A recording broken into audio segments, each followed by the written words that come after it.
Primeiro, agradecer a oportunidade de estar aqui com vocês. É um verdadeiro privilégio estar num momento tão relevante.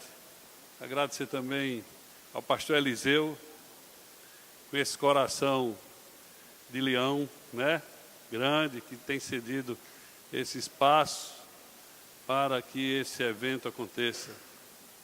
E agradecer também aos painelistas, né, que se dispuseram. Ontem eu vi a irmã Cimeia, pastora, e antes de pastora é minha irmã. E Evandro já conheço, já nos conhecemos já de algumas estradas, né? O pastor Lindo eu não o conheço, mas conheço de ouvir. Muito bem. Então, vocês já conhecem como é que funciona. Nós teremos 45 minutos, dividido em 15 para cada um, e teremos 3 perguntas específicas. Então, nós vamos fazer essa pergunta e vocês irão responder, e depois nós vamos abrir para que os irmãos façam as perguntas da plenária. Então, nós temos aqui... eu estava conversando com Douglas estava falando comigo ali, e é interessante nós ouvirmos os depoimentos dos trabalhos e das ações, as inserções nas comunidades, e também como Deus tem feito através desse trabalho mais social, e também as experiências de cada um. Mas a gente queria deixar assim um foco no startup. Como se inicia uma ação dessa? Porque há muitas pessoas aqui que até se encantam com o resultado final. E até que a Bíblia diz que é melhor o final do que o início, né? Mas muitas pessoas querem saber como começar, como dar o primeiro passo. Então, eu pediria que vocês respondessem, também pensando que há alguém que está começando hoje, talvez amanhã, a partir desse congresso.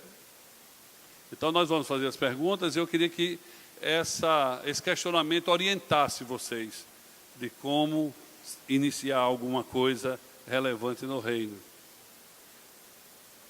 Então, nós temos 3 perguntas específicas, né? E aqui já está destinado, e a primeira vai ser para Evandro.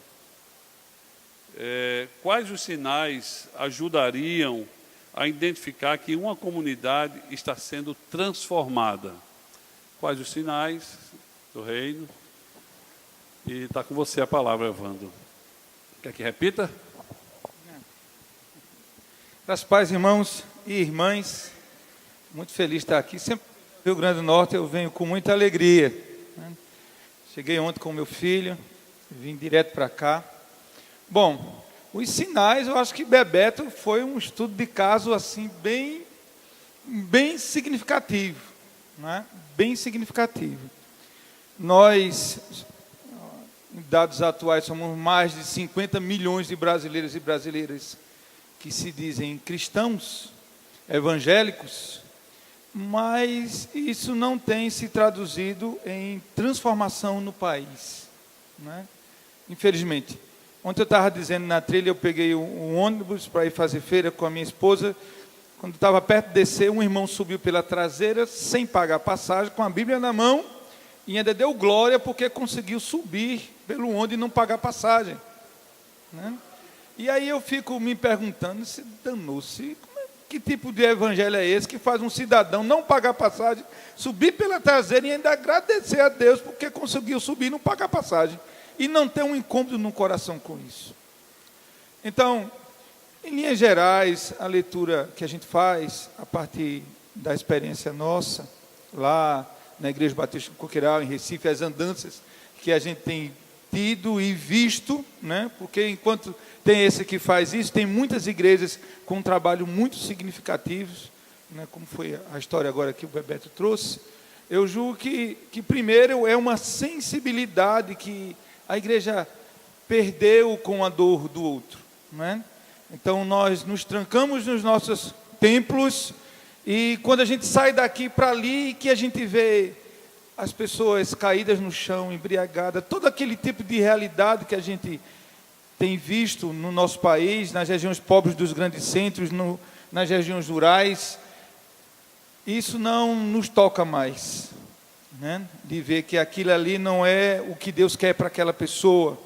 Então, um indicador que eu julgo que o desenvolvimento está surgindo é a volta dessa sensibilidade de você ver a dor do outro e olhar, olha, não é essa a vida que Deus quer para esse cidadão, para essa mulher, para essa criança.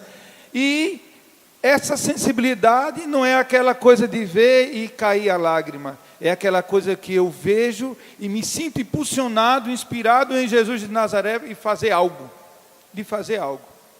Então, usando o exemplo de Bebeto, eles foram numa cidade que tem um grande número de evangélicos, 8 em cada 10, mas é a segunda cidade mais pobre do seu estado.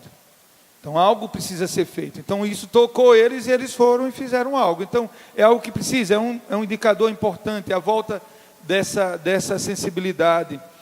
E essa sensibilidade se traduzir em ações concretas, principalmente para os mais pobres e desfavorecidos. Um outro sinal que eu julgo é a oportunidade que a igreja tem de contribuir para que a igreja, enquanto corpo, né, formado por pessoas, e enquanto instituição, ela está naqueles espaços que ela pode influenciar para o bem da comunidade, né?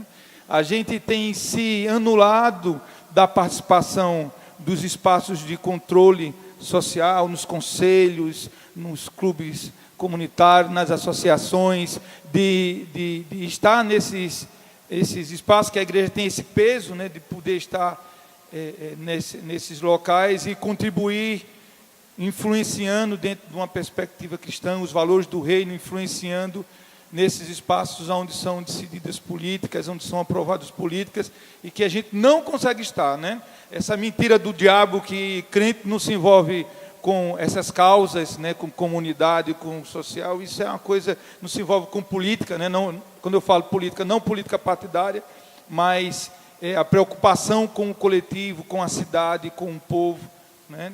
Então, é um sinal. A gente vê muitas igrejas que elas chegam de forma intencional, formam seus membros para estarem presentes nos conselhos municipais, estarem presentes nos fóruns de debate, e com isso inserir e influenciar com os valores do reino nesses locais onde são decididas políticas, acompanhadas políticas públicas, monitoradas políticas públicas. Isso é um sinal do reino muito bom. Lá em Recife, a gente tem um problema muito sério com questão de enchente nos bairros onde a gente atende diretamente, e o povo se instigou, disse, a gente precisa fazer algo. Todo ano, 2 enchentes, o povo que nada tem, perde tudo. Isso foi até um conceito de pobreza que a senhora disse. Olha, você sabe o que é ser pobre? Aí, diga, se ser pobre é você perder o que você nada tem. E a gente perde no mínimo 2 vezes por ano. A mulher cunhou um conceito, né? E um outro indicador que eu daria é a capacidade da igreja de exercer a sua voz profética. De exercer a sua voz profética. E profecia aqui, irmãos, não é aquela adivinhação como a gente costuma ver, né? O povo fala, mas quando a gente olha para os profetas chegam e denunciam os pecados estruturais que faziam com que o pobre continuasse pobre, né, a viúva padecesse, o estrangeiro padecesse, as figuras que representam os mais fragilizados dentro das Escrituras. Então, é um sinal do reino, é um sinal de desenvolvimento quando a igreja local tem essa capacidade de exercer a sua voz profética, de chegar para um prefeito e dizer, olha, o que você está fazendo é errado, é contra a lei, é você capacitar a sua comunidade para que ela tenha essa capacidade de exercer. Você vê Bebeto foi ameaçado de morte na sua cidade por denunciar pecados estruturais. Então, isso são indicadores que eu acredito que nos faz ver que a igreja está sendo um ator social dentro da sua comunidade de relevância, né? Ela se sensibiliza com a dor do seu próximo, né? O próximo, ele se sente, e essa dor me faz ser responsável também, Né? Todo mundo diz, coitado, está ali passando fome, mas o que você está fazendo de verdade? E isso me incomoda, essa sensibilidade me incomoda, porque ele é meu irmão, que está ali caído e que eu preciso ajudá-lo. A igreja, enquanto órgão, enquanto ator social, está nos espaços onde se decide e se monitora políticas públicas. E o último indicador que eu vejo é a igreja poder exercer a sua voz profética junto às estruturas. Porque, meus irmãos, entendam uma coisa: o mal, ele não acontece de forma, a pobreza, ela não acontece de forma aleatória, né? Não acontece de forma aleatória. Eu acredito muito que muito do que a gente tem, o Brasil é um dos países que mais produz alimento do mundo. Todos os anos a gente produz, é campeão em produção de alimentos. Como é que a gente pode ter milhões e milhões de brasileiros que não têm o que comer? Alguma coisa está errada, e isso é estrutural. Quando se decide leis, quando se decide políticas, que faz com que muitos sejam desfavorecidos e poucos sejam privilegiados. Então, eu gosto muito da imagem lá de Isaías, que diz assim: olha, o reino chegará, e o sinal da chegada desse reino é que o trabalhador vai plantar a vinha, não para que outro beba do vinho, mas para que ele próprio beba do vinho. O trabalhador vai construir a casa, não para que outro more, mas para que ele mesmo more na casa. Não se ouvirá mais choro de criança por fome. Morrer com 100 anos será morrer jovem. Aí ele usa uma figura linda: o leão caminhará com a coça. Então, eu julgo que esses são indicadores muito importantes, e eu tenho muita fé e plena certeza, meus irmãos, que a partir do momento em que a igreja for se envolvendo com isso, dentro dessa perspectiva, a gente vai poder ser sal e luz e contribuir para a transformação desse país, que carece tanto de bons exemplos. O evangelho tem chegado em muitos lugares de forma muito maciça, mas o povo brasileiro está carente de um evangelho prático, de ações práticas que materialize o amor de Deus na vida das pessoas, principalmente aqueles mais pobres e miseráveis. Não, está dentro do tempo. Você tem até um crédito. Nós vamos agora para a segunda pergunta específica, para o Lindon Carlos. Pastor Lindon, o que são tecnologias sociais e como a igreja local pode empregá-las para promover transformação comunitária?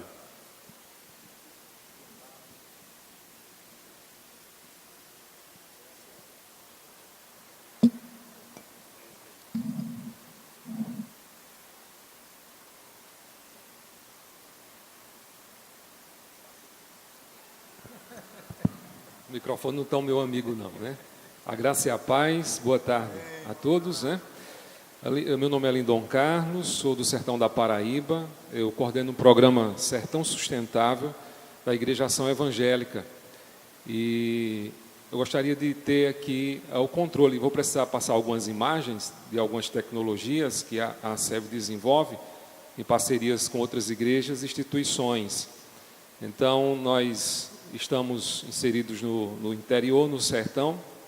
O programa Sertão Sustentável, ele está presente no Pajeú, Pernambucano, no Vale do Piancó da Paraíba, Serra do Teixeira, Vale das Espinharas e também no interior do Ceará. A SEV, vou precisar do controle. A SEV é uma denominação que foi fundada em 1938, e ela já começa na perspectiva de desenvolver a missão integral. Tanto é que na missão da igreja já aparece a definição de como uma igreja que desenvolve missão integral. Então tem sido algo natural. Eu vou precisar porque não está no ponto não, tá certo? Então a SEV, todas as suas igrejas, a igreja não desenvolve uma atividade ou um projeto, mas todas as suas igrejas desenvolvem a missão integral. Os seus líderes, eles são treinados e capacitados já nessa perspectiva de desenvolvimento integral da comunidade. Então, nossos templos, eles são espaços comunitários, onde os jovens têm acesso às crianças, às mulheres das comunidades, sejam nas comunidades rurais ou nas comunidades urbanas. Nós temos várias igrejas no contexto do sertão de cidades pequenas, médias. Temos algumas igrejas no contexto maior, mas a maioria é em cidades pequenas. E também, através do programa Sertão Sustentável, nós adentramos... Está muito atrás aqui. Vamos tentar. Ok. Então, a ACEF tem desenvolvido não apenas assistencialismo, mas tentado desenvolver sustentabilidade nas comunidades onde ela está presente. A tecnologia social são técnicas e metodologias de transformação desenvolvidas a partir da inserção na comunidade, tendo em vista a mudança, a transformação e a inserção social daquelas pessoas na comunidade. Essas tecnologias têm que ser desenvolvidas a partir da própria comunidade. E isso tem acontecido na ACEV através do projeto Poços, é um projeto que tem 25 anos de existência, são 250 poços perfurados e montados nas comunidades rurais, no sertão, através de barragem subterrânea, biodigestor e um projeto de plantação. Eu gostaria de mostrar uma experiência aqui, que é uma barragem subterrânea. Essa barragem subterrânea que eu vou mostrar para vocês, ela foi feita, foi concluído esse trabalho há um mês atrás.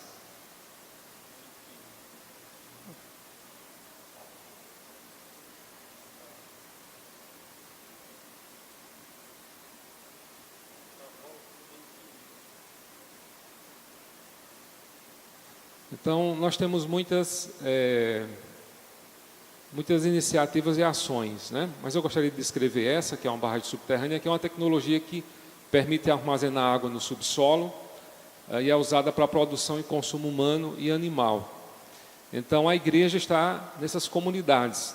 Para nós não tem como estudarmos a Bíblia, irmos para a igreja, para a escola dominical, para os cultos, e vivermos dentro da comunidade sem interagirmos com aquelas problemáticas. Então, é natural para a gente tentar contribuir para minimizar os problemas da comunidade. A Paraíba, por exemplo, hoje, de 223 municípios, 195 estão em estado de calamidade. 53 municípios em colapso total. O município onde eu moro está contando os dias para entrar em colapso total, que é Imaculada. Não tem água.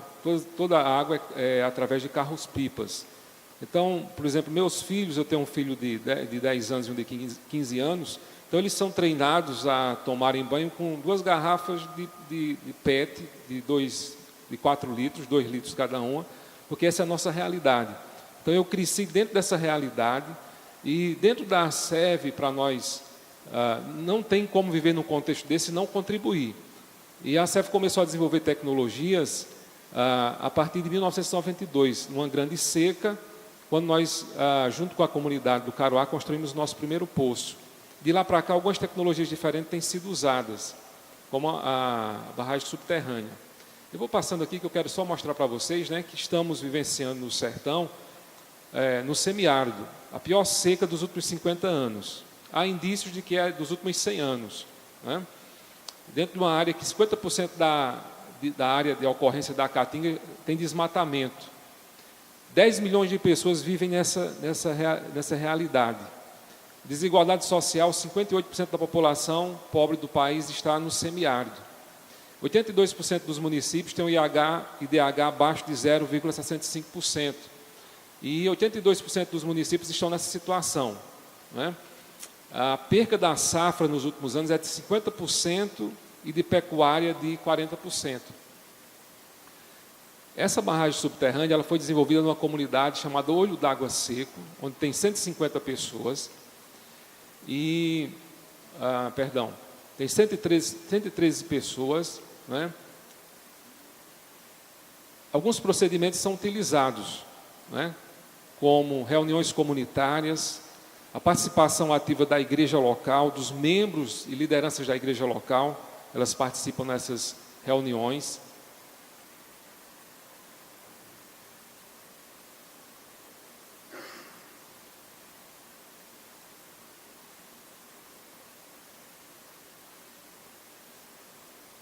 Não está indo, se vocês puderem me ajudar aí atrás.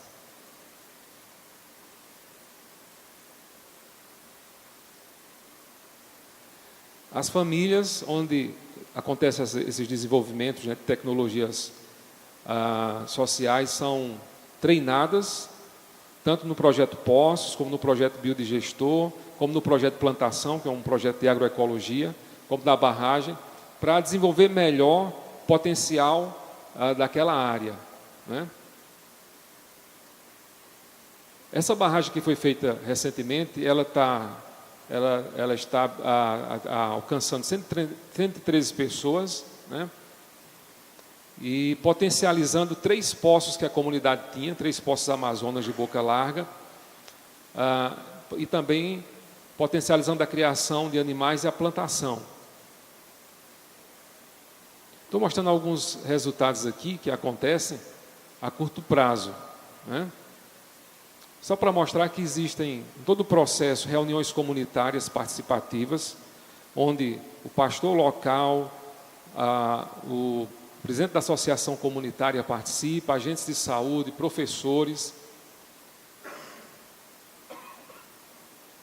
As comunidades se reúnem constantemente, rodas de conversa, membros da comunidade.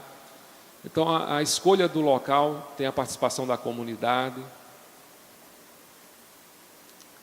No processo, nós oramos com a comunidade, a igreja participa.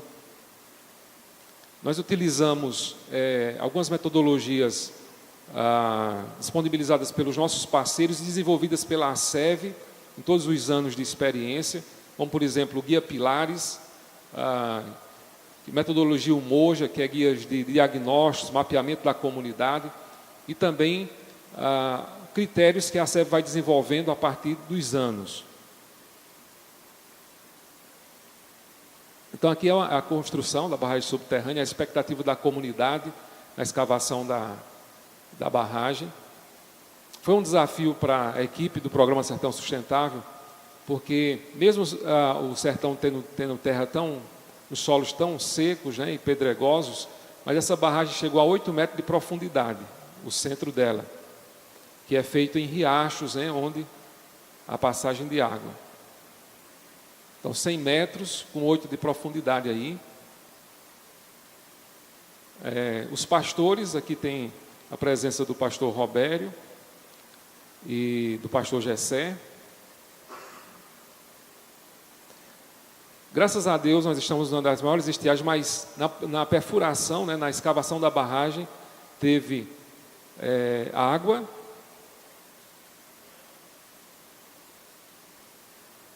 Eu quero ler aqui esse depoimento, permita aqui me levantar, do pastor Gessé, que é do Programa Sertão Sustentável. Ele disse: teve momentos em que 15 homens da comunidade, trabalhando arduamente, pensaram em desistir diante das dificuldades encontradas.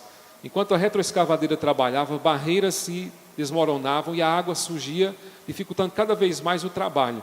Eu entrei para dentro da vala e chamei a todos: não vamos parar agora, vamos continuar, Deus vai nos ajudar e vamos ver essa obra completa. Então é necessário que o pastor participe, que a igreja participe, para que a comunidade também não desista, né? Então foi algo que aconteceu. Aí a colocação da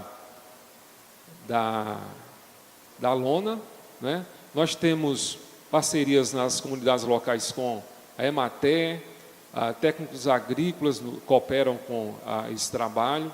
Nós temos parceria também com a Diaconia, que é uma instituição cristã.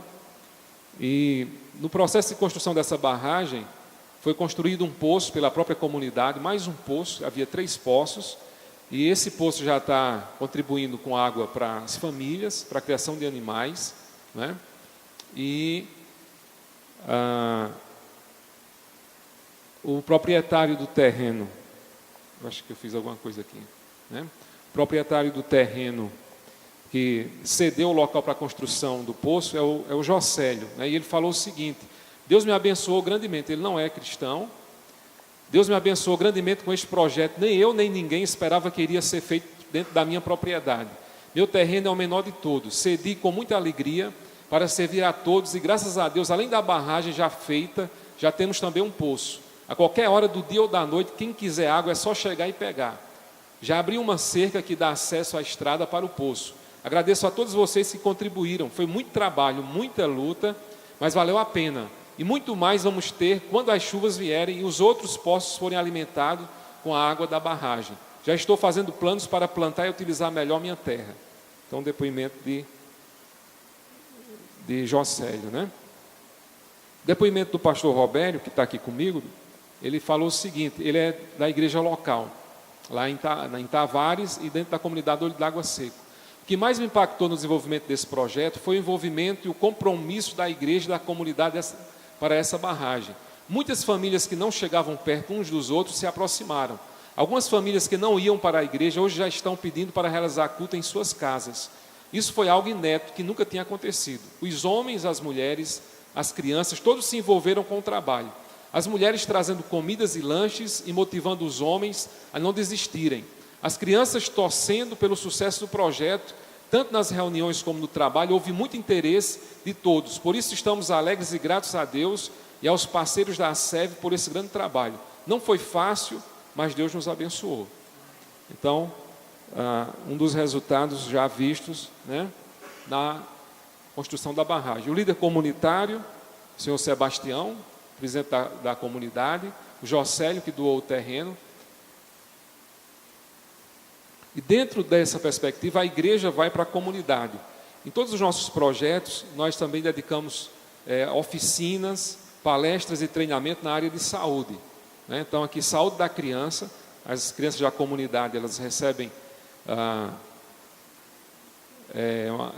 recebem ajuda nessa perspectiva. Saúde da mulher, saúde do homem. E a igreja vai com seus voluntários, com corte de cabelo, a limpeza de unhas. E tivemos o culto de inauguração, no caso dessa barragem, com os nossos parceiros. Nesse caso aqui, a Juvep e a igreja Rolinés do Paraná, que contribuíram na parceria para a construção dessa barragem. É uma das tecnologias. Aqui tem o depoimento de uma jovem e de uma mulher da comunidade, né? Um dos depoimentos aqui do Márcio Sato, que é da Juvep, ele diz o seguinte: hoje é um dia de comemorar, levantar as mãos para o céu, pois Ele faz grandes coisas nas nossas vidas. Foi uma gestação de alguns anos. Começamos a conversar com o pessoal da ASEV, analisando onde iríamos construir a primeira barragem. Conversamos com o pastor Orlando e começamos a caminhar. Levou a proposta para algumas igrejas de Curitiba, Maringá e Londrina, e hoje vemos a barragem construída. Foi duro o parto, mas aconteceu. Graças a Deus a barragem está aí. A maior preciosidade que eu vi não foi a barragem, não foi a lona colocada ali. A maior preciosidade que eu vi hoje são vocês, o povo dessa comunidade, o povo do sertão. Quando trabalhamos com um povo que arregaça as mangas, que ajuda, que participa, aí podemos dizer, vale a pena. Eu tenho certeza que vocês vão honrar o trabalho e a contribuição de todos. Então, a comunidade aqui celebrando a construção da barragem, participando, todos os projetos são participativos, né? Algumas coisas que a gente analisou nesse projeto e em outros que a ASEV desenvolve, algumas tecnologias que são desenvolvidas nas comunidades. É importante a participação da igreja local. A credibilidade e confiança da comunidade com relação à igreja contribui para o envolvimento de todos no processo. É necessário planejamento, trabalho em equipe e distribuição de tarefas. É necessário o envolvimento de toda a comunidade. Nos surpreendeu, mesmo depois das reuniões de empoderamento. Faz parte do processo o envolvimento da igreja e comunidade em oração, pois o projeto foi desafiador para a igreja, para a equipe e para toda a comunidade. Então são alguns... Tá bom. Só mostrando que o projeto acontece com a inserção da comunidade. Coloquei aqui a frase do congresso aqui da ALF, Igreja em Movimento, Comunidades em Transformação. Esse projeto aqui é o de poços, são 250 poços como esses, construídos, desenvolvidos no sertão, com bebedouro para os animais, chafariz, né? E a partir do projeto Poços, é desenvolvido o projeto Plantação. Então, quando os poços produzem água, é desenvolvido uma produção agroecológica para as famílias da comunidade. Estou só mostrando aqui, estamos no final já, certo? Esse é o projeto Plantação, uma das tecnologias sociais desenvolvidas. Essa é uma comunidade quilombola chamada Araras. Nós trabalhamos em comunidades quilombolas, comunidades ciganas. Esse é um biodigestor, uma tecnologia que nós temos desenvolvidos com a contribuição da diaconia. Esse é um processo aqui do projeto Plantação numa comunidade no município de Manaíra. Você percebe aqui o antes e o depois do projeto, né? Essa comunidade aqui, são comunidades onde muitas vezes o evangelho não está presente, mas aí começa a desenvolver naturalmente pontos de pregação, congregações, é algo natural que vai acontecendo. Aqui está algumas famílias, num dos nossos projetos, desenvolvendo.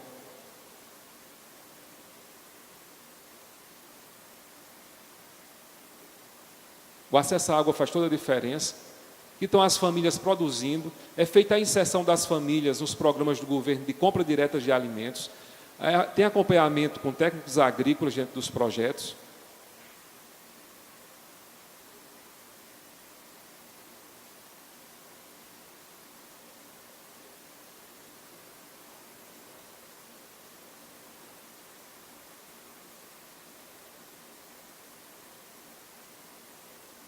Então, o projeto A Plantação para a Segurança Alimentar da Família.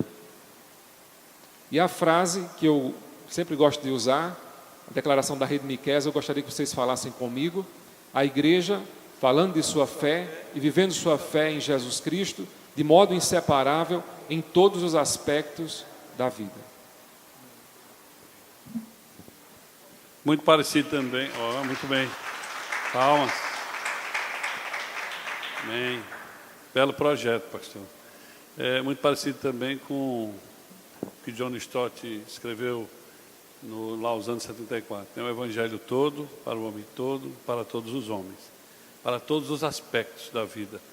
Então nós temos agora uma pergunta para a pastora Cimeia. Qual deve ser, pastora Cimeia, a postura sociopolítica de uma igreja transformadora?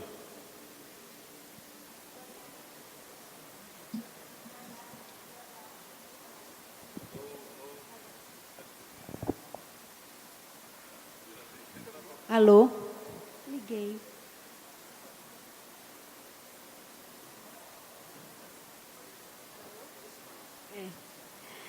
Boa tarde, irmãs e irmãos. É um prazer estar aqui novamente com vocês. Hoje de manhã eu estive com as mulheres, foi um momento muito bom. E obrigada. Bom, nós cremos que toda igreja deve ser luz e sal, né? Pelo menos é isso que a palavra de Deus nos diz. E nós vemos a palavra de Deus, vários exemplos de como deve ser a nossa postura profética. Nós vemos os profetas, né? Nós vemos alguns exemplos como Esther, como Moisés e Arão, né? Pessoas e profetas que tiveram uma postura diante de uma conjuntura política, se posicionando como representantes de Deus, né? E nós sabemos por quê? Porque Deus, uma das características de Deus é a justiça, por amor a toda a criação, a todas as pessoas, principalmente Deus se posiciona por aqueles que estão sofrendo. E nós sabemos que a igreja, ela é formada de pessoas impuras, pessoas que vêm de uma história de injustiça, e separados de Deus, mas nós todos estamos numa caminhada. Uma caminhada do crescimento, do aperfeiçoamento, até chegar à estatura de varão perfeito. Nessa caminhada, nós aprendemos que existem oportunidades na sociedade, na nossa comunidade, e oportunidades para que a igreja se posicione. A Bíblia diz, em Provérbios 14:34, que a justiça engrandece a nação, mas o pecado é a vergonha para qualquer povo. Então a igreja, primeiro, ela precisa ser um exemplo de comunidade que Deus quer, tornar visível aquilo que é invisível ainda na palavra. Tem uma frase tão simples que diz: você é a Bíblia que o mundo lê. A igreja deve ser a sociedade que o mundo observa. E sabendo disso, que essas oportunidades elas surgem, um dos papéis da igreja na sociedade é ser relevante, é ter a resposta. Eu acho que os dois já falaram muito sobre isso aqui, mas qual é a postura sociopolítica da igreja? É se posicionar a favor da justiça e principalmente dos menos favorecidos. Essa postura se chama advocacy. Eu não sabia o que era advocacy, até conhecer o lixão, até conhecer as pessoas que estavam comendo o resto do lixo que a gente joga, e até perceber uma mulher que comeu uma mama humana. E quando você vê você fica indignado, Deus, ele começa a mostrar que a igreja precisa se posicionar. Apesar de que quando você fala na igreja, muitas pessoas dão as costas, têm medo, Então, como a gente deve vencer? Porque foi o que o pastor perguntou, de que forma prática nós podemos levar a igreja e a ser relevante, a ter esse papel de advocacy na sua comunidade. A gente precisa primeiro lembrar que a igreja ela tem uma influência muito grande na sociedade, principalmente na sua comunidade. Ela tem uma influência porque sempre tem testemunhos daquelas pessoas que você atendeu. Lá na minha comunidade mesmo, uma das coisas que chamava atenção eram as famílias que eram transformadas. Uma vez um senhor disse assim para mim: pastor, eu acho tão bonito aquele irmão que chegava todo domingo à noite, ele chegava arrastado em casa. E de repente esse homem anda bem vestido, com uma roupa bonita, com a esposa, com os filhos, com uma Bíblia do lado e um celular. Quer dizer, ele agora já tinha um status, Tinha um celular. Isso é influência da igreja. E a igreja pode aproveitar essa sua influência. No nosso caso lá, quando nós chegamos, aquela comunidade ela era muito excluída. E as crianças não estavam indo à escola. Então, nós começamos a fazer o levantamento. Eu fiz um cadastro das crianças e percebi que nenhuma estudava. E nós fomos até a igreja, ao colégio mais próximo. Tá bom, obrigada. E nós fomos ao colégio mais próximo e começamos a solicitar a inserção daquelas crianças na escola. E isso gera influência local. Nós podemos manifestar esse amor de Deus de forma prática, Então, isso é uma forma de você,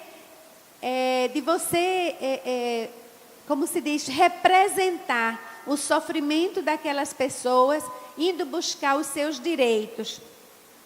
A outra forma que a igreja pode fazer é, como a gente diz, empoderar os membros da igreja.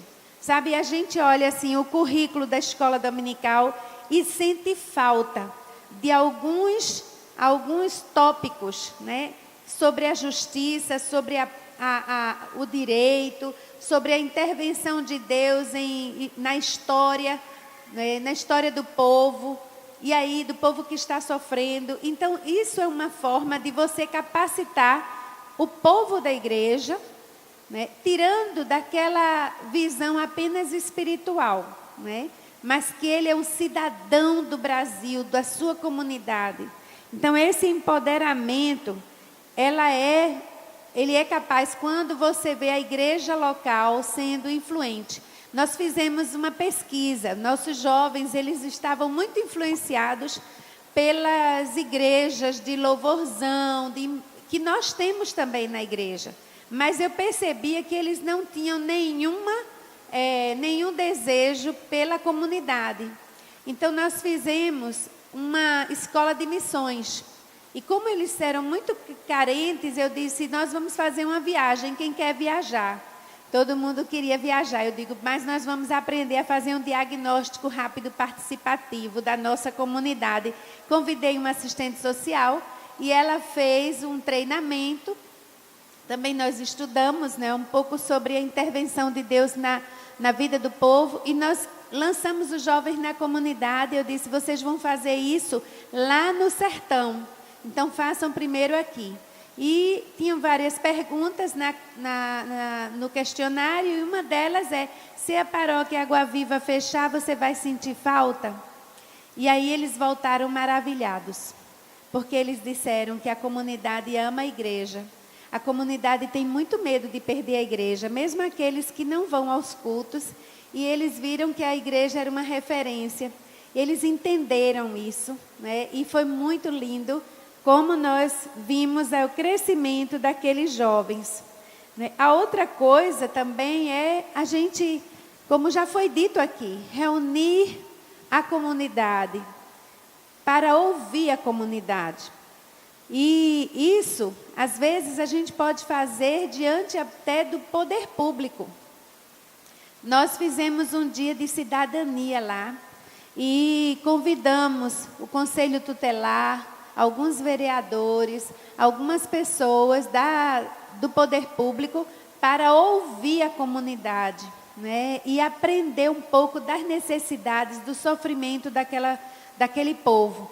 Foi muito bonito, porque você via pessoas que antigamente eles não falavam, eles não tinham consciência, pelo menos eles não estavam cientes daquela situação que eles vivenciavam, que eles viviam. Mas quando você coloca o poder nele, o poder de falar, o poder de se expressar, então eles começam a pensar e a colocar para fora as suas necessidades, né? A outra coisa também é difundir informações. Porque eles muitas vezes não sabem, estão acostumados a sofrer e viver a si mesmo. Mas quando a gente diz, olha, ali tem um CREAS, o que é o CREAS? Ali existe e nós temos uma política pública para isso, isso e isso, e começa a empoderar, difundir as informações. Nós temos um local onde nós podemos atender a mulher que foi abusada, né? A violência contra a mulher, existe um hospital, existe uma clínica, mas difundir essas informações. E também atuar como mediador, né? Um mediador de conflitos. Nós tivemos várias oportunidades para isso lá. E uma delas, quer dizer, nós começamos quando os catadores, eles deveriam ser tirados logo no início, quando houve o grande furo jornalístico, né? E aí a cidade foi invadida por jornalistas, existe canibalismo em Olinda, aquele sensacionalismo da mídia, e aí a prefeitura queria colocar esses catadores fora daquela região e cercar. Os catadores já estavam ali, já existia aquela situação há quase 10 anos e nunca houve uma intervenção do poder público no lugar. Era só um depósito e pronto, despejava e ia embora.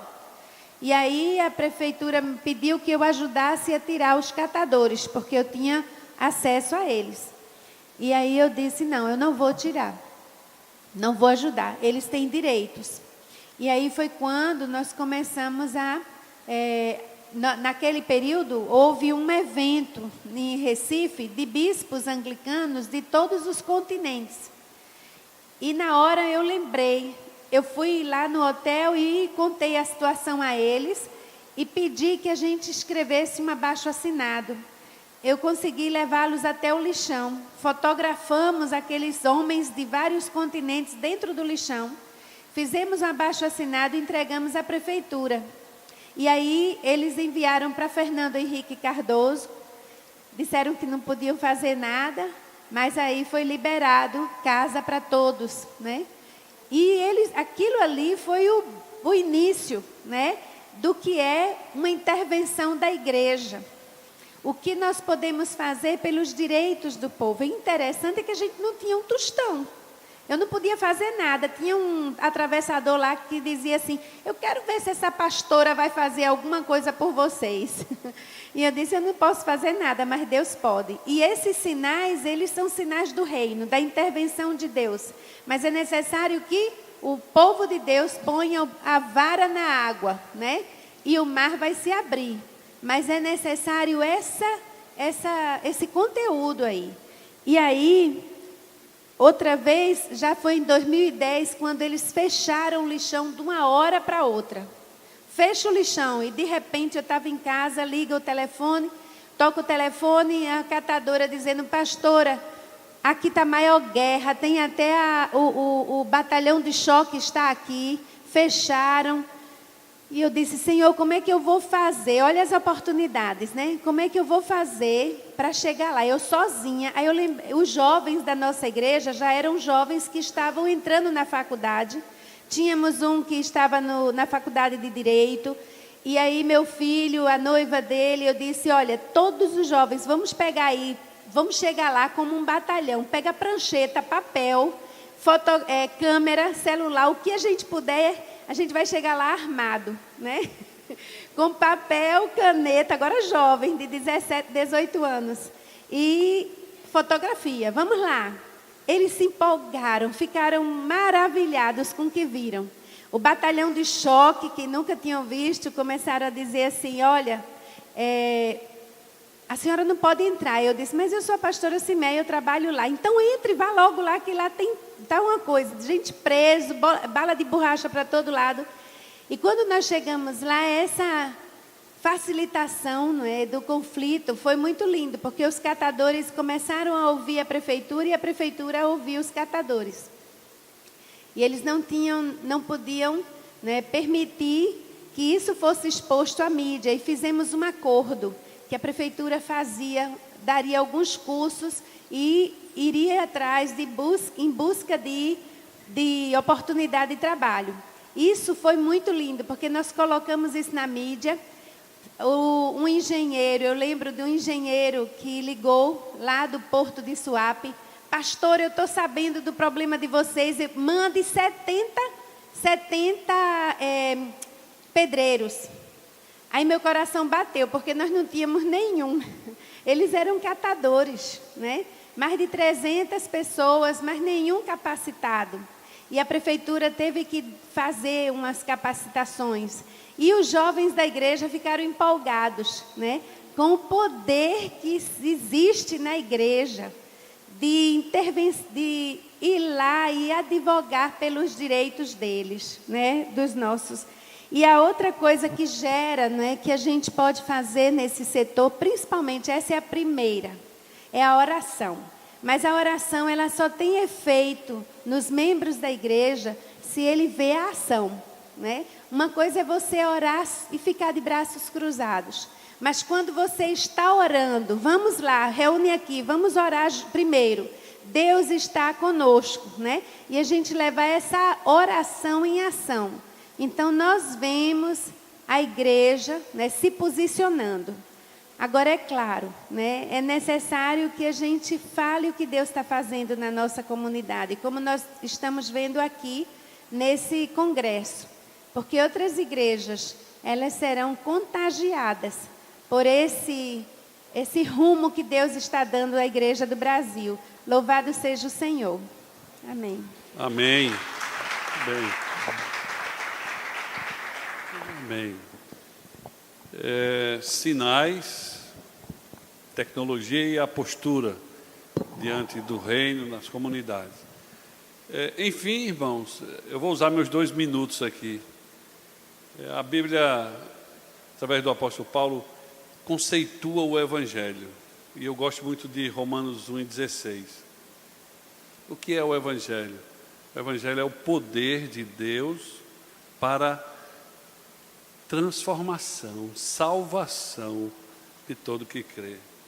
Há um impulsionamento tremendo por trás de todas essas ações. Deus, através do seu Santo Espírito, impulsionando vocês. Nós não podemos sair do concreto para o abstrato. Na verdade, é nessa subjetividade da igreja, nesse contato com o eterno, com Deus. O que falou o Bebeto, que o cidadão disse, a senhora disse, vamos orar uma semana. É nesse ajoelhar-se que a igreja anda. Com certeza, por trás de toda essa beleza de descrição histórica de vocês, há muita oração, desprendimento, renúncia. Ninguém renuncia, irmão, sem um impulsionamento sobrenatural do Espírito Santo de Deus. Então, há muito que se falar também dessa área. E é uma coisa que tem vezes que a gente esquece um pouquinho. Não é só esse concreto das ações sociais. Sim, essas ações também existem em entidades que sabem fazer muito bem. Mas o que nos empodera é o Evangelho. É o Evangelho que está por trás de tudo isso. Dessas conversões, desse milagre que acontece, é o Evangelho. Então, eu queria deixar para vocês o que está em Mateus 5,16. Brilha a vossa luz diante dos homens, para que vejam as vossas boas obras e glorifique a Deus que está no céu. A igreja será visível através das boas obras. Amém. Então vamos agora para essa segunda parte. Vocês irão perguntar diretamente aos nossos painelistas. E eu não sei se tem alguém aí pegando as perguntas, mas pode fazer um sinal aí e a gente vai ouvi-los e haverá. Você se direciona aqui para quem você quer. Vocês têm um microfone sem fio, estão ouvindo aí? Ela vai pegar um microfone sem fio ali. Amém.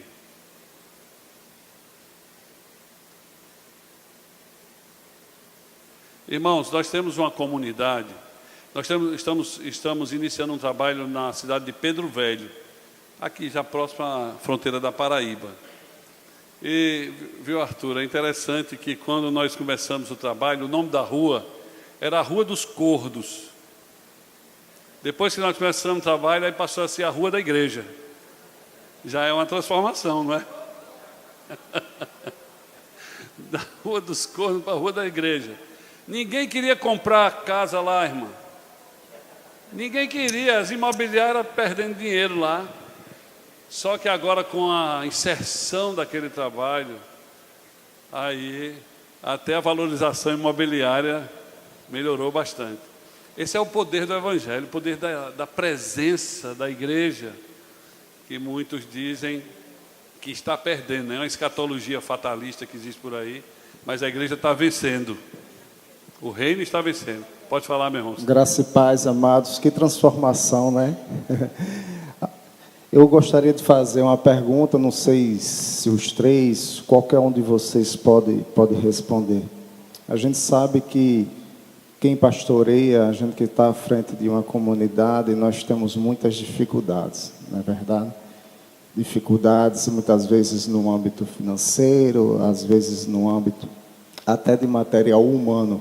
Pessoas que poderiam estar compartilhando da visão conosco, pessoas que poderiam estar arregaçando as mangas conosco.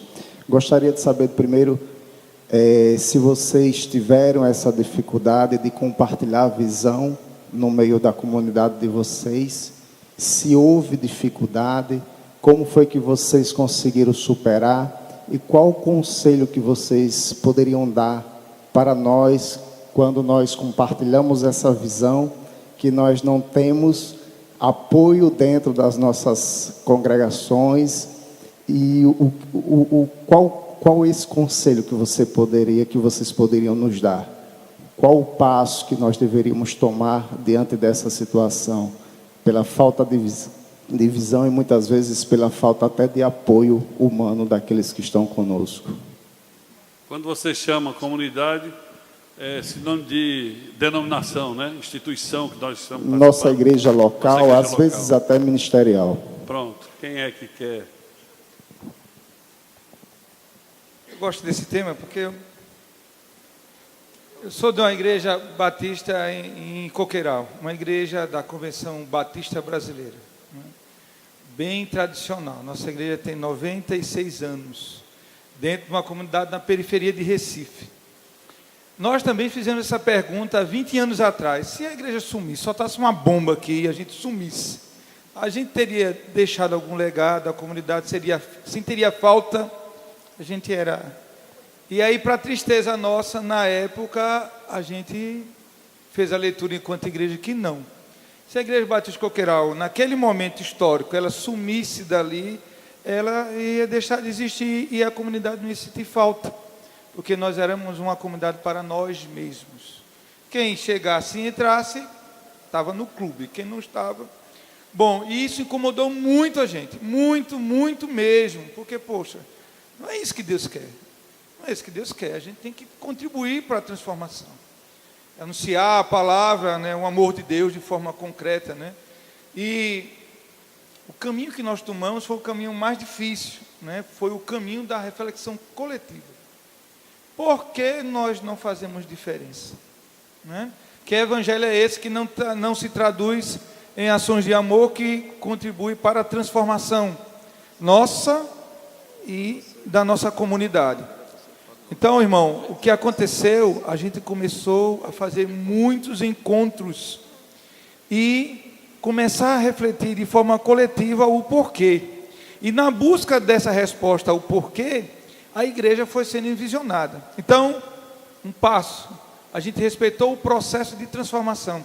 Às vezes a gente, o líder, né, a liderança vê algo com muita clareza, porque teve um acesso à formação, a estudo, a experiências, mas que a comunidade, a igreja, enquanto comunidade, não teve, e a gente fica naquela ansiedade de passar aquela mensagem, e às vezes aquele irmãozinho ali, ele não entendeu, e está difícil de entender, mas tem que respeitar o processo. Então nós somos uma igreja que fizemos muitas mudanças, desconstruímos e reconstruímos muitos paradigmas nossos, né? Reino de Deus, né? O mundo, ver o mundo como lugar da operação da nossa fé, né? Da igreja como corpo. Igreja não é templo, igreja são pessoas. Tudo isso foi reconstruindo, né? Ressignificando o que é ser cristão dentro do nosso mundo, dentro de um contexto de cidade, de grande centro urbano, de periferia, de comunidade pobre. E nós fomos passo a passo, de forma coletiva. Um caminho é esse: ter paciência, fazer de forma processual. Às vezes o líder, porque é líder, pastor, empossado, anjo da igreja e tal, chega, não, vamos por esse caminho, e não tem a paciência de esperar a maturação, né? A maturidade do processo. É a coletividade. A gente também tem que ter consciência que nem todos vão no processo. Alguns vão ficar no caminho. Muitos irmãos queridos nossos, olha, esse jeito de ser igreja para mim não dá não. Eu sou crente tradicional, eu gosto de vir para a igreja, para a escola dominical, tudo isso é muito importante. Esse negócio está se preocupando com o pobre, esse negócio está, todo mundo que quer vir para a igreja, venha para a igreja, sangue de Cristo. Veja, teve irmãos assim, teve irmão, olha, esse jeito não dá para mim não, eu vou para outra igreja. Pronto, vá na paz, meu irmão. Mas aqueles que ficaram de plena consciência. Nós somos cristãos e o povo tem que experimentar o reino aqui e agora. É algo para além, mas aqui e agora. E os que ficaram construíram de forma coletiva toda uma consciência de que ser cristão é ser agente de transformação. de que se ama a Deus amando o próximo. Deus é autossuficiente em tudo, Ele não precisa de mim para nada, Deus não precisa de mim para nada. Eu amo a Deus servindo ao próximo. A gente foi construindo esses paradigmas. O mundo como local de operação da nossa fé, adorar a Deus é amar o irmão. Nós fomos construindo isso. Então, a partir da nossa experiência, né, nós somos uma igreja batista, como eu falei, um pouco diferente. Um dia vocês quiserem conhecer lá a nossa realidade. E nós desconstruímos essa história, não, de que evangelho e ação social é tudo uma coisa só. Né? É tudo uma coisa só. Eu trabalho em uma organização e a igreja reconhece o trabalho que eu desenvolvo tão ministerial como o meu pastor. Então tudo que a gente faz como missão. E a igreja, a gente quebrou essa dicotomia, né, de evangelho e social. Tudo é evangelho. Quando uma mulher ela toma consciência do direito dela, de que ela não merece mais apanhar do marido, que ela tem direito. Quando uma comunidade percebe que ela tem direito, é o reino de Deus que chega ali. Né? É o reino de Deus que chega ali. E a igreja que chega. Né? Então a gente foi construindo esses paradigmas novos. Então a igreja tem uma organização, né, um Instituto Solidário para desenvolver os seus projetos, mas a gente não está terceirizando a ação, é a igreja que está fazendo. A gente criou uma organização porque dentro do nosso modelo de Estado, a igreja enquanto ente religioso, ela é proibida por lei de estar em determinados espaços. Então a gente, de forma estratégica, criou uma organização para acessar recursos para estar onde a igreja não está. Agora, quando chega as atividades, é todo mundo junto. Então não tem um dia das crianças do projeto e o dia das crianças da igreja, é o dia das crianças da igreja. As crianças da comunidade é crianças da igreja. Não tem o dia das mulheres da igreja e da comunidade, é o dia das mulheres da igreja, e todo mundo junto. E aí as pessoas vão se percebendo, a igreja cai na graça do povo. Né? Precisamos quebrar essa dicotomia, né, de evangelho. Ontem o jovem perguntou, né, a gente viu lá na trilha, aí chegou o jovenzinho, ele chegou e disse: meu irmão, e o espiritual fica onde aí? Isso tudinho não está vendo, né? O espiritual, isso é coisa mais espiritual do que um pobre que reconhece seu direito e começa a lutar por ele. Imagine um homem e ele reconhece que é Jesus que inspira ele a fazer isso, que tem um povo que é chamado de igreja, que está contribuindo para essa emancipação dele enquanto sujeito. Então, é esse o passo. Agora, tudo, irmão, tenha paciência, tudo precisa ser feito de forma coletiva. Chegar impondo não gera transformação, vai gerar temporário. Quando aquela pessoa que chegou com a ideia, que impôs, ele foi embora, acaba. A obra, para ser sustentável, ter continuidade, ela precisa ser feita de forma coletiva, com a graça de Deus e do Espírito Santo. Muito bem. As crianças da nossa igreja, eu estou num contexto de cidade pequena, de sertão, né? Então, o programa Sertão Sustentável é um programa que é feito em parcerias. Então, para construir um poço, isso demanda recurso. Mas a igreja local desenvolve projetos porque isso já está no coração da igreja. As nossas crianças da Seve Imaculada e de outras igrejas co-irmãs nossas, eles sabem que vão estudar para serem policiais, para serem engenheiros, para serem médicos e etc., para servir a comunidade. Isso é tão espiritual como o que o pastor está pregando domingo à noite na igreja. Então as crianças, elas participam dos projetos e sabem que estão crescendo para que a sua vida seja dedicada a servir ao próximo. Então, como é que isso acontece? Isso tem acontecido no dia da igreja. Nós não tivemos problemas como a igreja Coqueiral teve, porque já nascemos assim.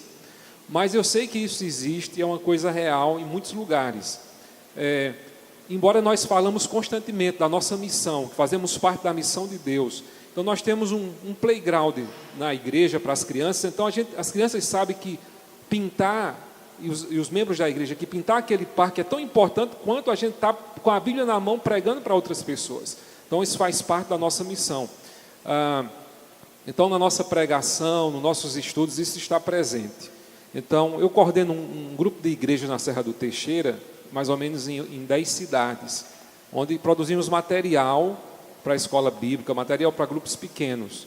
E alguns anos atrás, 8 anos atrás, pegamos o livro do Dr. René Padilha, Missão Integral, e contextualizamos todo o livro para a nossa escola dominical. E os professores da escola dominical de criança contextualizaram o livro Missão Integral para dar aula para as crianças. Então, nossas crianças, elas crescem. Os novos convertidos, parte do discipulado deles é missão integral, para que eles compreendam por que a ASEV faz um poço. Por que os pedreiros da ASEV, eles tiram um dia do mês para ajudar uma pessoa a construir o piso da casa? Por que a ASEV tem um projeto, eu chamo o projeto mais barato do mundo, que é o Pão Nosso de Cada Dia, feito com 10 centavos.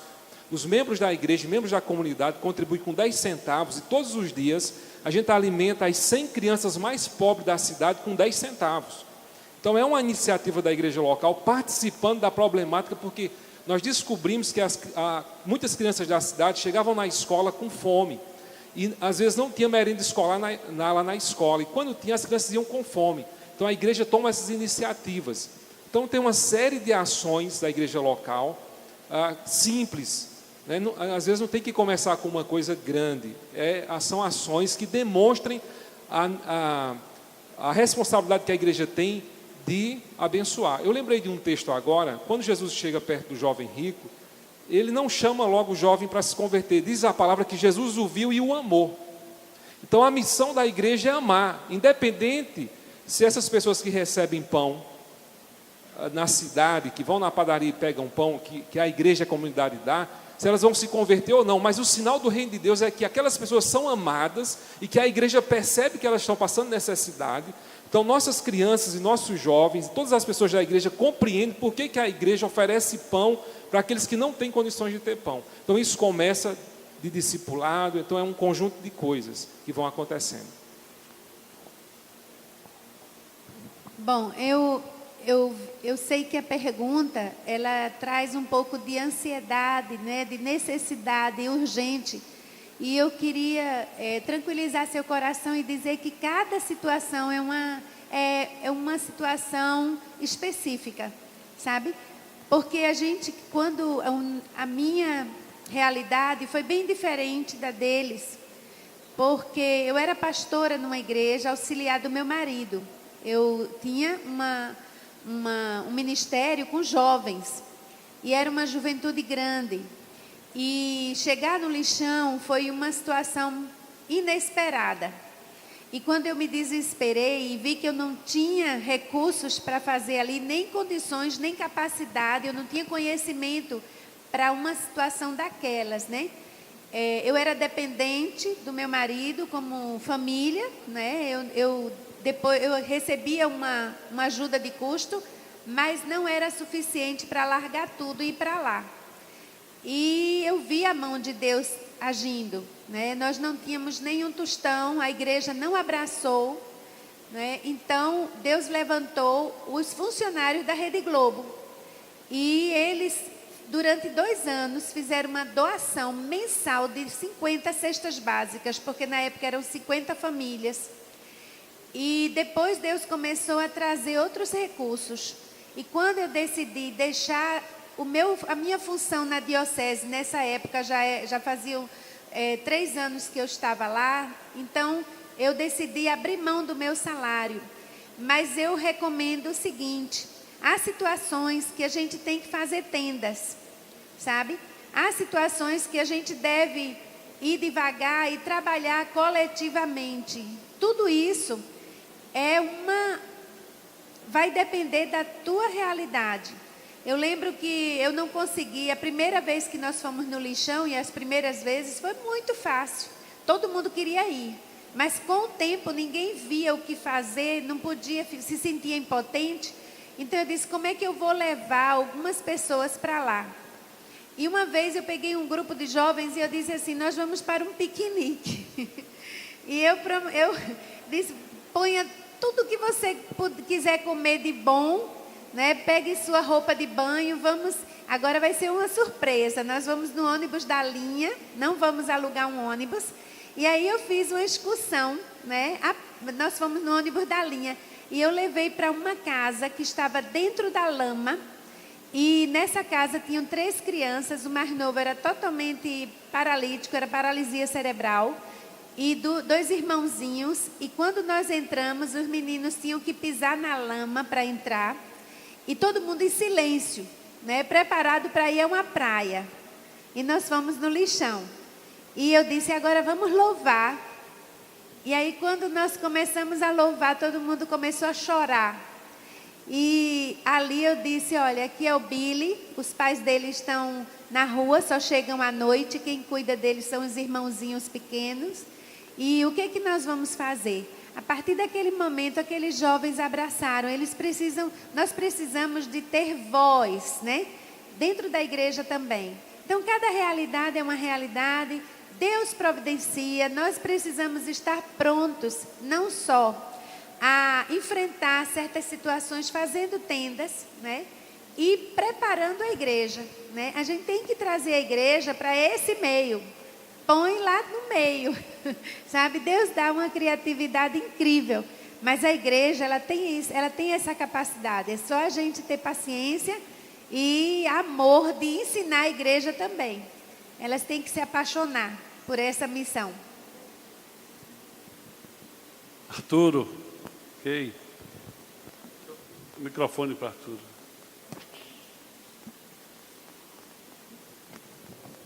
É para Lindon Carlos. A sua frase final, a igreja falando de sua fé e vivendo sua fé em Jesus Cristo de modo inseparável em todos os aspectos da vida, é muito empolgante, né? É um convite, é um desafio, especialmente porque aqui tem líderes, pastores de igreja. A minha pergunta é: a SEB tem uma presença comunitária histórica bem reconhecida. Essa dupla certamente é inseparável na prática. A pergunta é: como vocês conseguiram alinhar essas tecnologias sociais com sua fé cristã, para que as pessoas acreditem que desenvolvimento cristão, desenvolvimento comunitário, é também parte da missão de Deus? E não somente seja percebido que são ações filantrópicas comunitárias que não têm a ver com a fé. Então, como na sua experiência de muitos anos na SEB, esse alinhamento de tecnologias sociais, desenvolvimento comunitário com a fé cristã? Quero agradecer a Arturo, né, que recentemente esteve no Sertão, facilitando uma capacitação, uma formação para mais ou menos 42 líderes, né, na área transformacional, para líderes do Sertão de diversas denominações. Justamente isso, Arturo, que eu falei anteriormente. Não é fazer por fazer, não é ação pela ação, mas é a ação a partir da relação com Deus. Eu volto a citar aqui o texto do jovem rico, quando Jesus ama aquele jovem. Então, amar é a missão da igreja. E, historicamente, nós somos oriundos de uma igreja que é templocêntrica, que é catedrática, tudo se volta para dentro, né? Que tem uma síndrome sacerdotal de Zacarias, que entra no templo falando, mas sai mudo. Então, a SEV, desde o seu princípio, né, ela aprende, a partir, claro, do estudo da palavra de Deus, que nós não podemos ser uma igreja sertaneja no sertão, onde simplesmente vamos cruzar os braços. Então, a nossa relação com a palavra, a nossa relação com Deus, com a oração, ela tem que nos mover a uma prática. Então, cremos piamente, né, na salvação pela fé, pela graça, mas uma igreja que influencia, uma igreja que faz a diferença, uma igreja que vive em comunidade, está na comunidade. Então isso tem alavancado a cada dia as nossas igrejas, como falou aqui a pastora, cada realidade ela leva a uma ação, cada realidade leva a um olhar, a uma situação diferente, né? Então nós precisamos estar bem alicerçados na palavra, como foi dito aqui pelo pastor, na oração, mas não somente isso. Então, a insatisfação, eu sou fruto de uma geração aqui, de pastores mais ou menos da minha idade, nós somos insatisfeitos. Nós queremos ver o sertão sendo abençoado. Sabemos que a filantropia, sabemos que as nossas ações não vão mudar, mas não podemos ser igreja simplesmente sem agir. Não podemos ser igreja sem fazer a diferença. Então, existem vários exemplos. Eu gosto de falar da igreja que eu sou pastor, embora eu trabalhe com várias denominações, os projetos não são feitos só na ASEV, mas nós trabalhamos com Batista, Assembleia de Deus, Presbiteriano. O Programa Sertão Sustentável, ela faz parceria com diversas denominações diferentes, mas temos ações assim, onde as mulheres da nossa comunidade, que não têm condições de pagar uma academia, cujos homens ainda machistas do sertão, que essas coisas existem, não permitem que as suas mulheres vão na academia, mas na igreja, no templo, uma das irmãs decidiu, ela e outras irmãs, a colocar uma aula de zumba por vídeo, onde 50, 70 mulheres da comunidade, todo dia, 3 vezes por semana, entram na igreja para dançar zumba. E talvez fosse quem sabe, algo terrível para muitas pessoas, mas para a gente não tem problema. Nós temos aula de karatê, eu já disse para o professor, se não der as salas que temos, faz no templo, para atender as crianças da comunidade. Então, nós temos uma igreja comunitária porque cremos que Jesus viveu entre as pessoas e se parecia com as pessoas, amava as pessoas, mesmo sabendo que algumas delas não iam para o céu. Então, assim a gente não tem dificuldade de unir, e para nós não tem social e espiritual, é a obra de Deus, é a missão de Deus. Mais uma pergunta, irmão, para a gente encerrar esse painel. Pois não, irmão, pastor Nicodemos.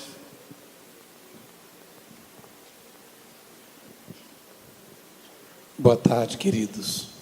Eu queria perguntar, pode ser um dos três, se dentro das dificuldades que vocês viveram na quebra de paradigmas para implantar alguma coisa nova no contexto religioso vigente no nosso país. Eu me lembro que no Rio de Janeiro, por exemplo, eu com parceria com a Igreja Católica, ela deu um terreno e nós construímos uma igreja para uma casa, para uma pessoa que tinha dificuldade, estava doente, estava com câncer e tal.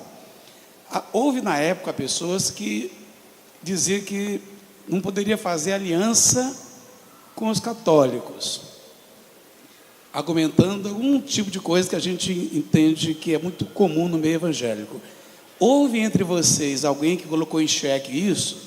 Que vocês, uma vez cristãos, evangélicos, faziam um trabalho com católicos. Houve isso no meio de vocês?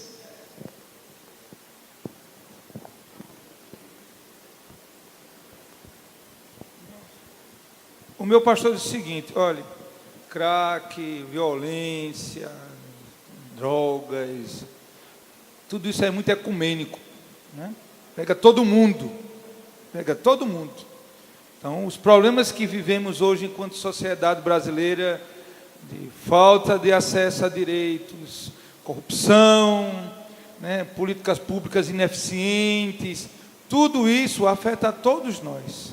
O fato da gente chegar e dar as mãos com todos que fazem parte da comunidade, e aí entra uma igreja católica, entra uma comunidade, uma associação de moradores, nós estamos ali enquanto cidadãos lutando pelo bem comum. Isso não quer dizer que eu estou negando os princípios da minha fé, ou estou fazendo aliança com o mal, com o diabo, não tem nada a ver, né? A nossa experiência coqueiral, em muitas iniciativas, a gente faz junto com a Igreja Católica. Ele está lá. Quando a gente precisa de uma audiência com o secretário de Estado, é muito mais fácil o Dom Fernando Saburito conseguir uma audiência com o secretário de Estado do que o meu pastor Zé Marcos. Ele é uma bênção, mas é muito reconhecido dentro do nosso mundo.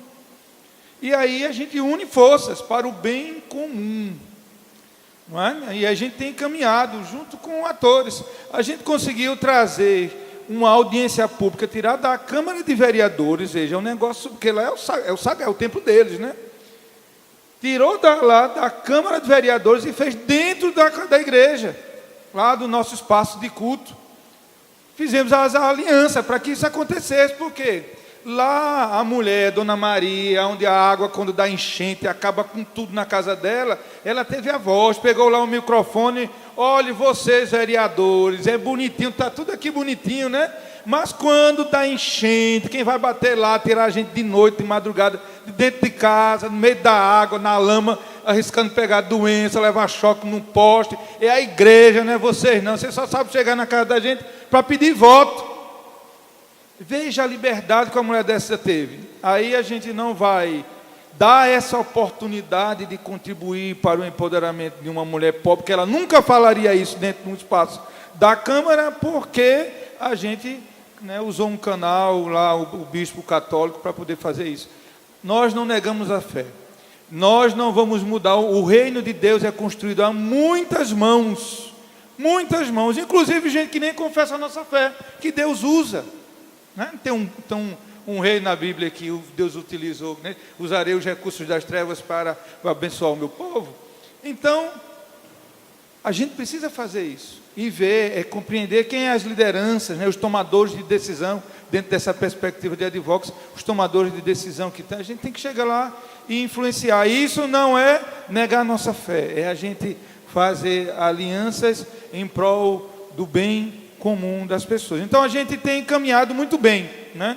Nós recebemos muitos católicos dentro do nosso espaço, eles chegam, muitos conversam, o meu pastor faz gabinete pastoral dentro do espaço deles. Chega lá, mas rapaz, por que o meu padre não é assim como o senhor, pastor? Que bênção e tal, que coisas e tal. E Deus vai usando, abrindo os espaços, e a gente vai chegando. A gente teve uma atividade dentro de um seminário católico, lá no Crato. Chegou à noite, terminou a atividade, aí um teólogo de lá chegou e disse, olha, eu queria conversar com vocês. Aí disse, o que foi? Eu queria conversar sobre Maria com vocês. Aí danou-se, eu olhei para a cara de Zé Marco assim, disse, meu amigo, realmente você quer conversar conosco sobre isso? Porque você sabe o que a gente acredita. Disse, não, eu quero saber a opinião. Disse, aí pronto, Zé Marco, você é teólogo com teólogo, né? Se entende. E aí conversou. Quando a gente terminou, eu disse, e aí, Teógenes? Diga aí o que é que você acha. Vocês estão certos. Idolatria é pecado e quem faz vai para o inferno. E você está fazendo o que aqui então? Pelo amor de Deus. Ele disse, não, é porque eu acredito, eu sou teólogo também, né? E a tese dele de conclusão do curso de teologia foi tão densa que ele foi convidado para defender na Universidade Gregoriana em Roma. Né? E lá ele foi convidado para fazer mestrado, para fazer doutorado, pós-doutorado e tal. Então, ele disse, é porque eu acredito que o sangue vira aqui, o vinho vira sangue e o pão vira carne. E a única igreja que acredita assim é os católicos, por isso que eu estou aqui. Bom, como eu falei, os problemas são comuns a todos. E a gente precisa pensar no bem comum e quebrar essas barreiras para que nessas lutas que são comuns ao povo, a gente possa dar as mãos e tentar contribuir para a transformação. Eu gostaria de dizer que nós, quando lemos a palavra e o povo de Deus faz aliança com outras pessoas, eles levantam postes ídolos, eles abandonam os seus princípios e a sua fé, o seu culto, eles entram num sincretismo. A aliança que a Bíblia fala, que está contra a palavra de Deus, é essa aí. Mas quando você chega num lugar, eu digo assim, eu uso muito aquela lei física, aonde, né, dois corpos não podem ocupar o mesmo espaço. E isso não é aliança. Quando eu entro pelo reino de Deus, ali quem fala é o Senhor. As outras pessoas, a prefeita me chamou para orar depois de tudo isso, eles constatam que nós estamos ali em nome do Senhor. E a prefeita disse, minha filha está em coma, pastora, por favor, vim orar por ela. Eu fui. Eu levei um choque. Quando eu entrei na sala, tinha tanta mãe de santo, tanto pai de santo. Aí o povo, chegou uma luz aqui. Eu digo, é o Espírito Santo de Deus. Sabe? E aí, eu levei uma pastora comigo. E aí eu disse, pastora, vamos orar. E eu fiz aquelas mães de santo tudinho fazer um ciclo, dar mãos. E eu ia fazer oração. Irmão, sabe o que aconteceu? Para a honra e glória do Senhor, eu entrei na UTI com a prefeita e o médico. Ungi a filha dela. E no outro dia, essa menina voltou do coma, sabe? E todas essas mães de santos viram que o ídolo que tinha ali era o Senhor Jeová, Deus Jeová, que era o único. Então, quando nós estamos numa comunidade, sabe, são todos ali com um único objetivo, né? Trazer justiça para aquele lugar. Então, se eu recebi ajuda da Rede Globo, a minha igreja não quis dar um tostão, sabe? Eu também não reclamei, mas eu mostrei a ele que Deus levanta o recurso em qualquer lugar. Foi com Ciro, foi com o rei de Neemias, e aí Deus usa essas pessoas, amém? Então não vamos abandonar nosso Deus, não vamos abandonar os nossos cultos, não vamos permitir postes ídolos dentro dos nossos templos. Isso aí sim é aliança com o inferno, não é isso? Então essa é a minha palavra. Muito bem, só quero acrescentar que o pastor que preside a diretoria da nossa denominação, o pastor John, onde está a nossa sede, ele precisou se reunir várias vezes com bispos e com padres na cidade de Patos, a terceira cidade da Paraíba, e foi taxado pelas outras denominações de ser ecumênico, porque o propósito era era trazer água do açude de Curemas para 26 municípios. E o pastor, ele que pegou a lata e foi bater a lata no meio da rua com pau para que o governo despertar e mobilizar o governo. E quando havia um comitê para essa questão da adutora de Curemas para Patos e outras cidades, o pastor estava lá e os padres eram convidados e fomos taxados algumas vezes de sermos ecumênicos. Mas comungamos com a fala dos irmãos aqui. Quando é para o bem da comunidade, porque a igreja está inserida dentro de uma comunidade, de uma problemática, que às vezes ficamos orando por chuva, mas é para quando resolver a questão com a política pública, às vezes a gente se omite, né? Então, nas nossas igrejas, nossos templos, no dia a dia, nós incentivamos que os nossos membros façam parte dos conselhos, façam diferença nos conselhos. Nossos pastores e membros estão inseridos nos vários conselhos do município, do estado, para justamente pleitear as causas que são comuns para todas as pessoas. E para a gente não ter dificuldade em sentar, seja lá com qualquer religião, desde que a causa seja comum. Agora, na nossa fé em Cristo, nós não abrimos mão. Deixa eu só dar um testemunho. Lá em Recife, a Visão Mundial ainda faz, né, um café com pastores e tal. Aí teve um dia que foi a despedida do pastor Manfred, né, que foi presidente da Visão Mundial muito tempo. Aí um irmão levantou uma pergunta feita essa sua. Aí ele disse: irmãos, ele foi pastor da igreja mais conservadora batista de Pernambuco, que é a Igreja Batista da Capunga. Uma igreja muito rica, muito conservadora, né? Um templo muito bonito no centro da cidade e tal, um pessoal, muitos irmãos, eles têm muitas missões e tal, tem um trabalho bom. E aí ele disse assim: olha, deixa eu responder essa pergunta sua com um testemunho meu. Aqui tinha o bispo Dom Helder Câmara, né, que ele lutou muito pelos direitos humanos na época que a gente estava sob o regime militar.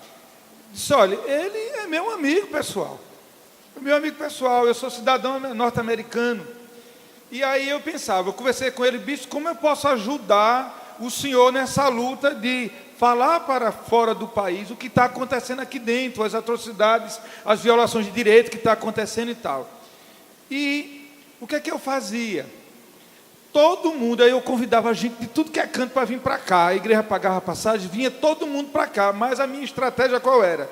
Eu pegava essas pessoas, levava para conversar com o Dom Helder, porque Dom Helder ia, ele estava munido de informações, dizia: olha, está acontecendo isso, isso, isso. Você sabia que a polícia veio aqui, assassinou isso aqui, assassinou não sei quem, fulano estava o presidente do sindicato, não sei o que, saiu, o sindicato dos trabalhadores rurais, o presidente sumiu, a diretoria todinha levou uma pisa, foram torturados e tal, e tal, tal. Ele passava aquela tarde toda, dizia tudo, e o pastor Manfred lá da Igreja Batista da Capunga junto com ele.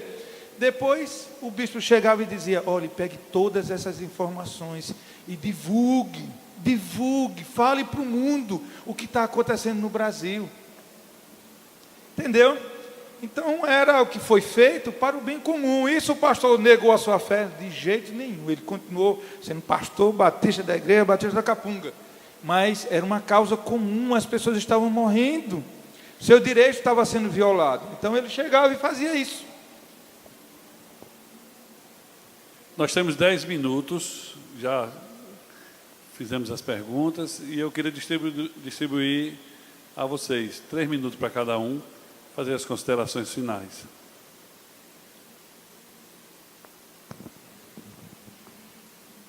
Há 25 anos, 30 anos atrás, eu tinha muita... eu vivia vendo toda aquela situação de pobreza, de miséria, e o que doía mais era ver a igreja de costas, ver uma igreja irrelevante, totalmente espiritualizada, né, e sem sentir a dor do próximo. E eu hoje quero louvar ao Senhor. Eu louvo ao Senhor porque eu vejo vocês, né? Hoje de manhã, aquelas mulheres, antes de falar, eu pedi que elas falassem. E todas estão envolvidas em missão integral. Então, hoje eu vejo com alegria o que Deus está fazendo no Brasil, né? É difícil, é duro, né? Mas o Senhor está agindo na igreja do Brasil. Então, eu creio, eu tenho esperança, e eu sei que vocês vão sair daqui fortalecidos e prontos novamente para entrar com a mão na massa, né? Não desistam, em nome de Jesus, né? Mas primeiro cuidem de vocês. Lembrando a nossa palavra ontem, é muito importante que você seja cuidado primeiro, para que Deus te use. Amém. Queridos, eu quero concluir dizendo que tenho experimentado no sertão, um lugar onde a religiosidade, a idolatria é dominante, através do evangelho integral, através da proposta missional de ser igreja, a gente tem visto coisas maravilhosas acontecendo.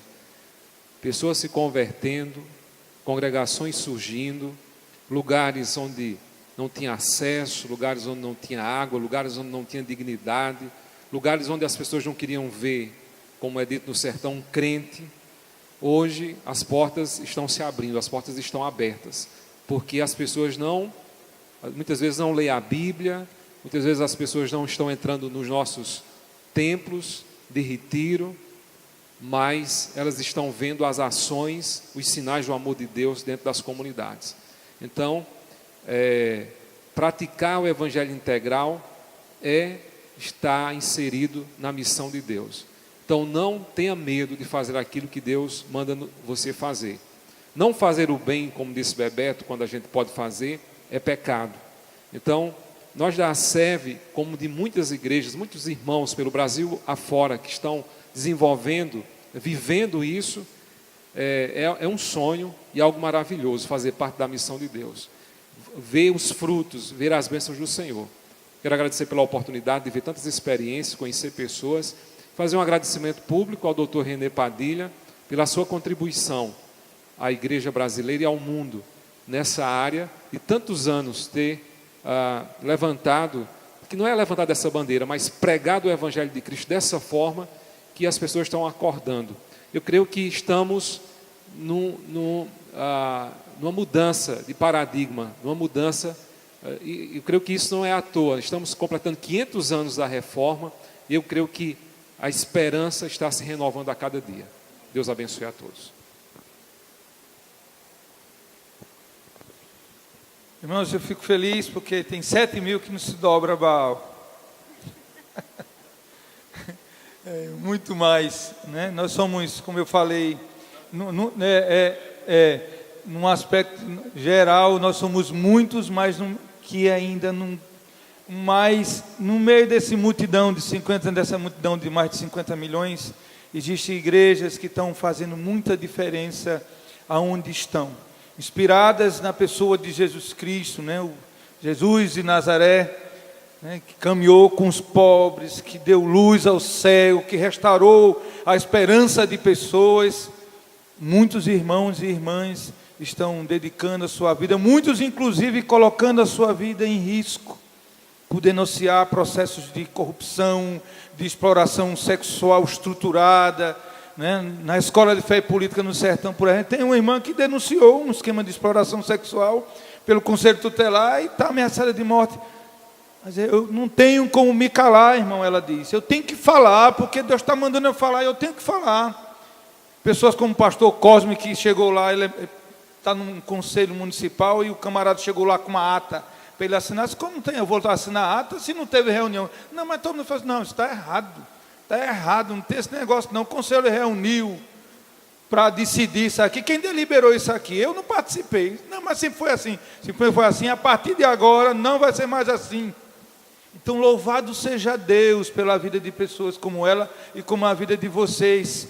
Aqueles que ainda não estão fazendo, mas que estão num profundo desejo de deixar e fazer com que o amor de Deus seja algo real e concreto na vida das pessoas, de forma integral, Isso me inspira muito, me anima muito ver isso e me faz seguir a caminhada crente profundamente de que esse mundo vai ser transformado, independente de qualquer coisa, esse mundo vai se transformar, porque esta é a vontade de Deus, que o reino de Deus seja uma realidade na vida das pessoas, e Deus conta com todos nós, com seus braços, com suas pernas, com seus recursos, com a sua voz, com os seus olhos, que vai ver o que é errado e vai dizer, está errado, e não é isso que Deus quer, e vai trazer esperança para as pessoas. Deus abençoe muito você, meu irmão. Mantenha essa chama viva para trazer diferença onde você está. E essa diferença não precisa ser aquela coisa do outro mundo, não. Faça o diferente aqui, pequenininho, com aquele que está do seu lado, que está precisando da sua ajuda, do seu ombro, do seu ouvido. Faça isso, que fazendo isso você está trazendo o amor de Deus de forma concreta na vida das pessoas. Certo? Agradeço muito essa oportunidade, eu louvo muito a Deus pela vida da Aleph, de todos que fazem, pela igreja que sediou esse espaço. Quando eu falo lá em Recife, tem uma Assembleia de Deus lá em Natal, que o pessoal é bom, viu? O pessoal fica muito animado, né, com uma história como essa. Deus abençoe a todos vocês. Amém, irmãos. Uma salva de palmas para a nossa equipe. Vamos ficar de pé, terminando. Gostei muito ontem do contraponto entre pastora Cimeia e pastor Ricardo Agreste. Pastora Cimeia veio da Zona Sul para o Lixão e Ricardo disse que veio da periferia para falar para pessoas de classe A. O evangelho é assim, irmãos. Eu fico encantado quando um médico da nossa igreja atende na periferia com a mesma qualidade que ele atende no consultório no centro da cidade. Recentemente eu tive o testemunho de um professor, Arturo conhece, que foi um dos alunos de Arturo, Jean, passou no concurso público do estado, e ele é professor de uma das escolas mais chiques aqui da cidade, o SEI, né? E ele é um dos líderes da equipe de natação.